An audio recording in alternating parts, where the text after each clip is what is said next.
pahami arti perkata. Ya.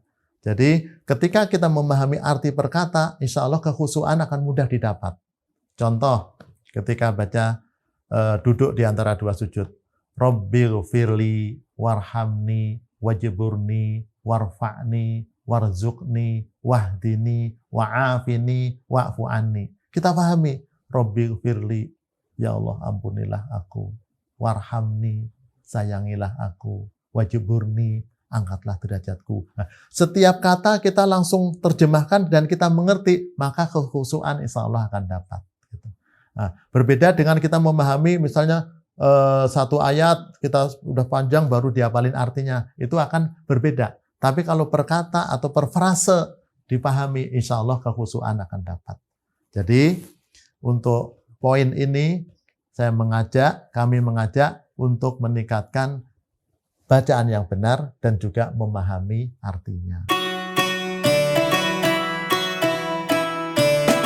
Assalamualaikum warahmatullahi wabarakatuh. Insya Allah Ika di Kota Bogor siap menemani hari-hari Anda dengan video-video inspiratif, tausiah dan penuh hikmah setiap hari menjelang berbuka puasa.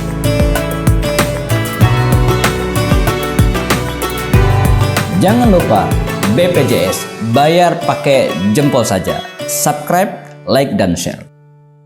Assalamualaikum warahmatullahi wabarakatuh. Alhamdulillahirabbil alamin, wassalatu wassalamu ala anbiya'i wal mursalin wa ala alihi wa ashabihi ajma'in. Sahabat IKADI yang dimuliakan Allah Subhanahu wa taala, alhamdulillah kita bisa bertemu di sore hari ini.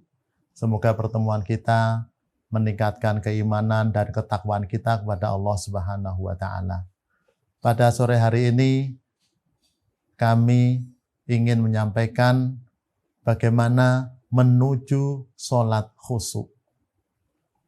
Kenapa harus menuju? Karena sholat khusyuk ini sesuatu yang sangat penting, tapi harus diusahakan terus. Tidak bisa langsung belajar, langsung khusyuk, selesai. Bukan. Tapi terus diusahakan. Sehingga kami kasih judul, menuju sholat khusyuk. Allah berfirman di dalam Al-Quran, A'udzubillahi minasyaitonirrajim, Bismillahirrahmanirrahim, Qad aflahal mu'minun, alladzina hum fi sholatihim khashi'un. Sungguh beruntung orang-orang yang beriman itu. Dan yang menyatakan sungguh beruntung adalah Allah Subhanahu wa taala. Berarti ini pasti benar dan harus menjadi keyakinan kita. Sungguh beruntung orang yang beriman. Ternyata banyak ciri-ciri orang yang beriman yang beruntung itu. Salah satunya adalah alladzina hum fi sholatihim khashi'un.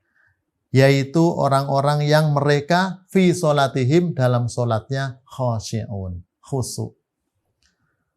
Sahabat IKADI yang dimuliakan Allah Subhanahu wa taala, apa sih khusyuk itu? Nah, kita harus paham. Yaitu kita berusaha dengan sungguh-sungguh melaksanakan sholat dengan kesadaran dan memahami artinya, mengetahui ilmunya, kemudian benar-benar konsentrasi menghadap Allah Subhanahu wa taala.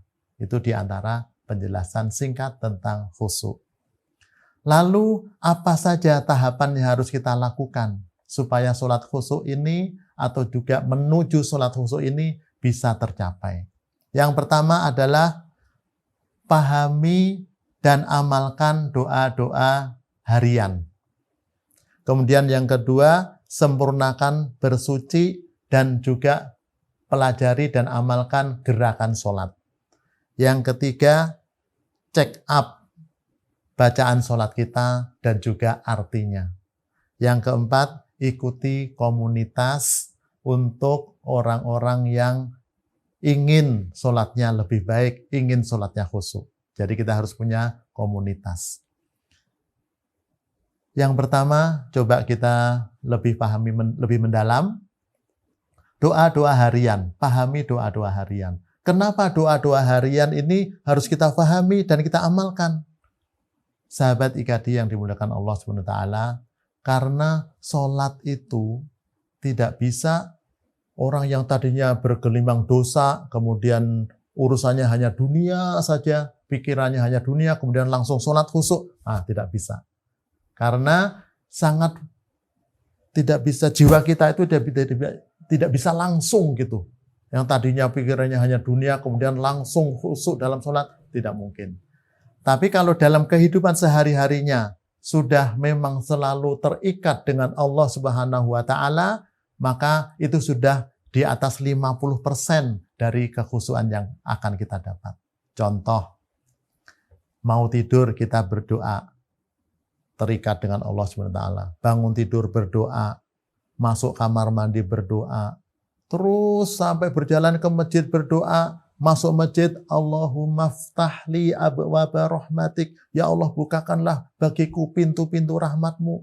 Kemudian berjalan ke shaf, semuanya udah terikat dengan Allah Subhanahu wa Ta'ala, terhubung dengan Allah. Maka ketika takbir, Allahu Akbar, kekhusyuan insya Allah akan didapat. Gitu.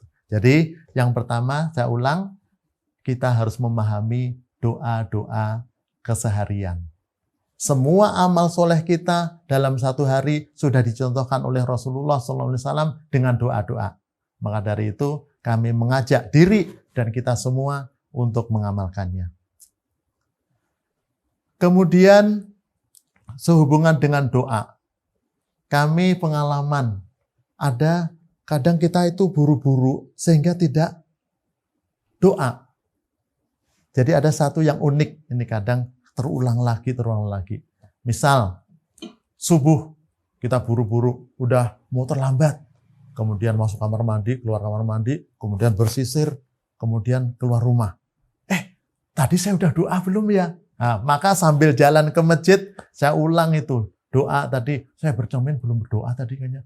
Allahumma kama hasanta kholqi fahasin huluki. Kemudian doa keluar rumah tadi kayaknya belum juga, buru-buru. Bismillahi tawakkaltu ala Allah, la haula wala quwata illa billah. Jadi pengalaman ketika lupa, itu diulang lagi, ini sangat-sangat baik. Kemudian berjalan ke masjid, kita juga disunahkan berdoa, kemudian masuk masjid dan seterusnya. Maka dari itu, ini pengalaman, kalau lupa silahkan diulang saja ketika ingat. Kemudian berikutnya yang harus kita tempuh supaya sholat kita bisa khusyuk adalah bersuci dengan benar dan gerakan sholat juga dengan benar. Untuk mandi, bagian dari bersuci, kalau memang diharuskan mandi, kita harus mandi. Hati-hati ketika mandi. Jangan sampai ada bagian tubuh yang tidak terkena air. Ya, bagian belakang, bagian sini, Ya. Maka itu harus kita bisa terkena air semuanya. Kemudian ketika wudhu ada satu istilah yang harus dihindari. Ya. Atau ada istilah yang tidak lazim. Yaitu apa? Itu istilah nanti kita akan sampaikan setelah yang satu ini. Assalamualaikum warahmatullahi wabarakatuh. Insya Allah IKA di Kota Bogor siap menemani hari-hari Anda dengan video-video inspiratif, tausiah dan penuh hikmah setiap hari menjelang berbuka puasa.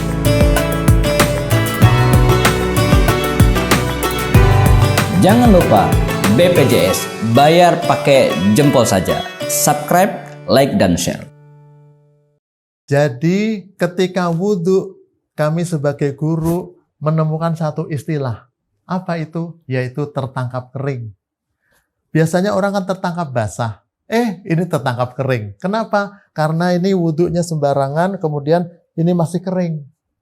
Maka kami sebut istilah tertangkap kering. Kemudian istilah ini sering kami sampaikan dengan tujuan supaya teringat. Wahai anak-anak didikku, janganlah kamu sampai tertangkap kering. Maka dari itu, ketika wudhu, kami mengajak untuk hati-hati. Wudhu dengan benar, muka, kemudian tangan sampai siku, pelan-pelan, kemudian kepala, mengusap kepala, dan seterusnya. Dipelajari, kemudian diamalkan. Kemudian ada satu hal sehubungan dengan bersuci, kami sampaikan di sini bahwa kebanyakan teman-teman kita dalam wudhu itu boros airnya. Maka dari itu kami sampaikan dalil dari surat yang sudah dihafal oleh kita semua, yaitu tsumma latus'alunna yauma idzin 'anin na'im. Kemudian kamu pasti akan benar-benar ditanya tentang apa nikmat yang kamu telah gunakan di dunia ini. Contoh tadi sehubungan dengan bersuci, kita berwudu, jangan sampai airnya kebuang yang banyak, sehingga kita nikmat air yang diberikan pada kita itu banyak terbuang. Nah, ini berarti akan dihisap nanti air. Nah, kemudian sehubungan dengan itu, bagaimana nikmat-nikmat yang lain? Maka kita harus lebih hati-hati lagi. Ini masih tentang air saja, ternyata harus dengan hemat. Ya. Berikutnya yang harus kita tempuh untuk mencapai sholat khusyuk adalah gerakan sholat. Ya. Kita harus pelajari bagaimana takbir yang benar. Misalnya takbir bisa begini, lurus dengan pundak, atau bisa lurus dengan telinga. Allahu Akbar. Kemudian berdirinya bagaimana. Kemudian kalau membuat sofa bagaimana bisa lurus. Di antaranya diterangkan lebarnya kaki sama dengan lebarnya bahu. Sehingga itu rapat itu bisa tercapai. Kemudian juga bagaimana sujudnya, rukuknya, sujudnya, duduk atahiyat awal, duduk atahiyat akhir. Ini semua harus terpikir ketika kita sholat. Jangan sampai kadang kita refleks aja, ternyata salah. Maka dari itu kami sampaikan di sini sehubungan dengan gerakan sholat, ini ada satu hal yang sering kami survei banyak umat Islam yang lupa, yaitu masalah tumak ninah. Nah, pada kesempatan ini kami mengajak untuk tumak ninah dalam semua gerakan sholat. Artinya dari gerakan satu berdiri ke ruku, ini harus tumak ninah. Kemudian dari ruku ke i'tidal harus tumak ninah. Diam dulu sebentar, baru melakukan gerakan lain. Jadi tumak ninah ini sangat-sangat penting. Kemudian nanti untuk gerakan sholat, insya Allah ada tampilannya supaya bisa dipelajari. Berikutnya adalah untuk mencapai sholat khusyuk kita adalah kita harus mempelajari bacaan sholat dan artinya. Ya. Baca dengan benar bacaan sholat. Untuk baca dengan benar bacaan sholat ini perlu guru. Karena ketika kami ada komunitas, yaitu komunitas ini adalah menuju sholat khusyuk. Kemudian kami cek bacaan sholat, ternyata banyak juga yang masih perlu perbaikan. Apalagi kalau tahsin Al-Qur'annya masih kurang, maka biasanya bacaan sholat itu perlu perbaikan. At-tahiyat misalnya. At-tahiyyatul mubarakatus sholawatut thayyibatu lillah. Nah, ini ketika orang yang bacaan Al-Qur'annya masih belum benar, biasanya at-tahiyatnya juga salah. At-tahiyatul, jadi panjang pendeknya nggak tepat, kemudian hurufnya nggak tepat. Nah, maka dari itu, dalam kesempatan ini kami mengajak untuk mengevaluasi diri, bacaan kita sudah benar apa belum. Kemudian perlu dipahami ada bacaan yang sunnah, ada bacaan yang wajib atau rukun juga sebagai rukun dalam sholat. Kemudian pahami arti perkata. Ya. Jadi ketika kita memahami arti perkata, insya Allah kekhusyuan akan mudah didapat. Contoh, ketika baca duduk di antara dua sujud. Rabbighfirli warhamni wajburni warfa'ni warzuqni wahdini wa'afini wa'fu anni. Kita pahami, Rabbighfirli, ya Allah ampunilah aku, warhamni, sayangilah aku, wajburni, angkatlah derajatku. Nah, setiap kata kita langsung terjemahkan dan kita mengerti, maka kekhusyuan insya Allah akan dapat. Nah, berbeda dengan kita memahami misalnya satu ayat kita udah panjang baru dihafalin artinya, itu akan berbeda. Tapi kalau perkata atau per frase dipahami, insya Allah kekhusyuan akan dapat. Jadi untuk poin ini kami mengajak untuk meningkatkan bacaan yang benar dan juga memahami artinya. Berikutnya adalah kita harus bergabung dengan komunitas. Kenapa kita harus gabung dengan komunitas? Sudah banyak yang membuktikan orang itu sangat ditentukan oleh komunitas temannya. Ketika dia bergabung dengan komunitas orang-orang yang tidak sholat, orang yang rajin sholat pun boleh jadi 3 bulan masih bertahan. Bulan ke-4 mulai. Bulan ke-5, ke-6, lama-lama meninggalkan sholat juga. Maka dari itu, yang poin ini adalah kami mengajak gabung dengan komunitas. Nah, untuk gabung dengan komunitas, kami insya Allah sudah ada komunitas menuju sholat khusyuk. Bisa hubungi kami, ada grup WA-nya, telepon kami adalah 089 67 164 3553. Nah, jadi nanti gabung komunitas itu, kemudian kita bisa sharing bagaimana saling mengevaluasi sholat kita.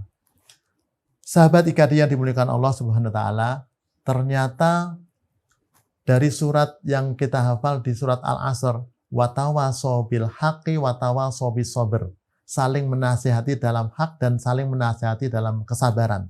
Itu tidak bisa diamalkan kalau kita tidak memiliki teman dan tidak saling menasihati. Nah, maka dari itu, dari ayat ini, dalam komunitas ini insya Allah kita berusaha untuk saling menasihati, saling mengoreksi, saling mengingatkan, maka insya Allah komunitas itu menjadi komunitas yang baik. Mungkin demikian sahabat IKADI yang dimuliakan Allah Subhanahu wa taala, untuk gerakan sholat yang kami pelajari dari beberapa buku dan juga dari beberapa ustadz adalah sebagai berikut. Pertama, berdiri menghadap kiblat. Menghadap kiblat, kemudian lebarnya bahu itu sama dengan lebarnya kaki. Sehingga ketika sholat jamaah itu bisa rapat. Kemudian takbir, Allahu Akbar. Atau yang kedua, lebih tinggi, sejajar dengan telinga. Allahu Akbar. Seperti itu. Kemudian untuk ruku, itu caranya adalah kita dengan mengangkat tangan dulu. Allahu Akbar. Ini harus rata air punggungnya. Kemudian pandangan ke tempat sujud. Kemudian berikutnya ketika Sami Allahu liman hamidah. Ini ada 2 cara. Pertama begini. Sami Allahu liman hamidah. Tangannya diam di posisi ini. Kemudian yang kedua, Sami Allahu liman hamidah. Kembali ke posisi sendekap. Nah, maka itu dua-duanya boleh, tapi yang paling penting adalah tumak ninah, yaitu diam. Contoh yang tidak tumak ninah, contohnya begini. Sami Allahu liman hamidah.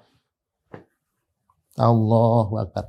Belum diam, maka itu belum tumak ninah dan sholatnya bisa batal karena tumak ninah bagian dari rukun sholat. Contoh yang lain yang belum tumak ninah. Sami Allahu liman hamidah. Nah, membenarkan baju dulu. Nah, sementara belum diam. Kalau setelah membenarkan baju kemudian diam dulu, maka itu sudah tumak ninah. Nah, ini sahabat IKADI yang dimuliakan Allah SWT, mohon ini diperhatikan. Berikutnya adalah sujud. Nah, untuk sujud itu yang paling penting ada 7 bagian sujud yang harus terpenuhi. Yang pertama, jidat atau muka dengan hidung, ini 1 bagian. 2, kemudian ini 3, 4, kemudian kaki. Nah, kita contohkan cara untuk sujudnya ada 2 macam. Pertama, langsung dari tadi i'tidal. Allahu Akbar.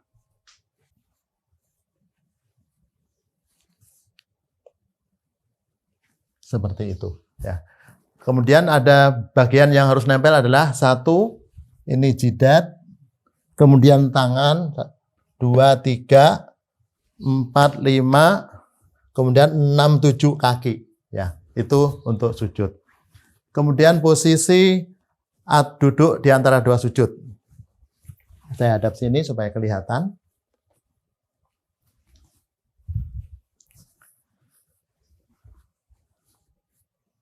Ya, posisinya seperti ini untuk tahiyat awal atau duduk di antara dua sujud. Kakinya begini, yang ini didudukin. Ini harus seperti ini karena Rasulullah mencontohkan seperti ini. Kemudian berikutnya untuk at-tahiyat akhir tinggal dimasukkan. Kemudian pandangan tetap ke tempat sujud, kemudian tangannya sambil menunjuk, ya. Dan yang terakhir, gerakan terakhir adalah salam, yaitu Assalamualaikum warahmatullahi. Ini pipi kanan terlihat oleh sahabat yang di belakangnya. Kemudian salam yang kedua, Assalamualaikum warahmatullahi. Pipi kiri kelihatan oleh sahabat yang di sebelah sini. Itu mungkin untuk gerakan sholat. Semoga ini bisa diamalkan dalam kehidupan sehari-hari. Dan yang paling penting kita harus berpikir, gerakan saya sudah benar apa belum. Mungkin itu kita lanjut di poin berikutnya. Terima kasih. Selanjutnya mari kita berdoa kepada Allah Subhanahu wa taala. Rabbana taqabbal minna sholatana wa siyamana wa qiyamana wa sujudana. Ya Allah, ya Rahman, ya Rahim, jadikanlah kami semua memiliki semangat untuk belajar, menjadikan sholat kita lebih baik dan sholat kita akhirnya diterima oleh Allah Subhanahu wa taala. Rabbi ja'alni muqima sholati wa min dzurriyyati Rabbana wa taqabbal du'a. Rabbana atina fid dunya hasanah wa fil akhirati hasanah wa qina adzabannar. Subhana rabbika rabbil izzati amma yasifun wa salamun alal mursalin walhamdulillahi rabbil alamin. Assalamualaikum warahmatullahi wabarakatuh. IKADI Kota Bogor, merajut ukhuwah, menyemai dakwah di bumi Nusantara.